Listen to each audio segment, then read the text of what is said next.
Internet of Things meet the Internet of Packaging, smart packaging, that is.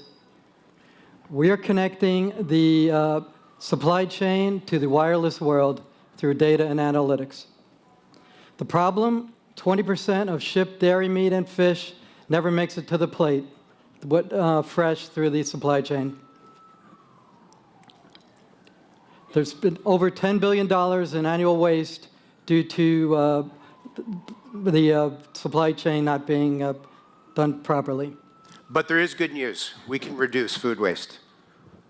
With our internet tracker, we can monitor temperature, humidity, excessive shaking that can cause stress, as well as direct sunlight exposure, among other things.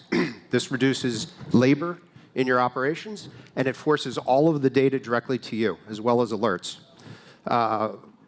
We can save lots of money for people, and we use our Internet of Packaging platform to deliver this product. Come to our booth, see us together, we can help save the food loss. Thank you.